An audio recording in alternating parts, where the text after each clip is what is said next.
उद्धव ठाकरेंच्या पक्षाचे माजी नगरसेवक शिवसेनेत, माजी नगरसेवक रामदास कांबळे शिवसेनेत, एकनाथ शिंदे यांच्या उपस्थितीत पक्षप्रवेश.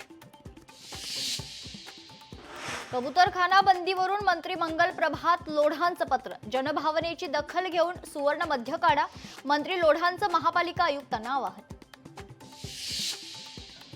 अमरावतीत प्रहारची कर्जमाफीसाठी बॅनरबाजी, कर्जमाफीची तारीख घोषित करा, प्रहारचे बॅनर. बॅनरबाजी आणि घोषणाबाजी करणारे पोलिसांच्या ताब्यात. छत्रपती संभाजीनगरमध्ये बाप्पाच्या आगमनाची तयारी. गणेशोत्सवाच्या पार्श्वभूमीवर बाजारपेठा सजल्या, ग्राहकांचीही खरेदीसाठी मोठी गर्दी. मनोज जरांगे असलेली लिफ्ट पहिल्या मजल्यावरून थेट जमिनीवर आदळली. बीड शहरातील एका हॉस्पिटलमधील घटना. अचानक लिफ्ट बिघडल्यानं झाला अपघात. जरांगे पाटलांसह सहकारी थोडक्यात बचावले.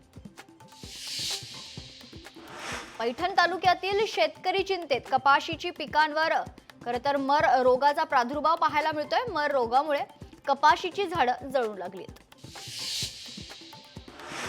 गडचिरोली जिल्ह्याच्या कुरखेडामध्ये महामार्गाच्या अर्धवट बांधकामाचा गर्भवती महिलेला फटका.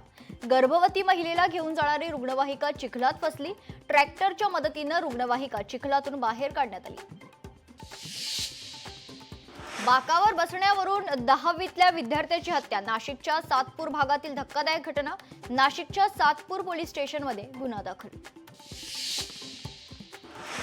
धाराशिवच्या शासकीय आयुर्वेदिक महाविद्यालयात आधुनिक स्किल लॅबची उभारणी. वैद्यकीय शिक्षण मंत्री हसन मुश्रीफ यांच्या मंत्रालयामार्फत लॅबची उभारणी करण्यात आली.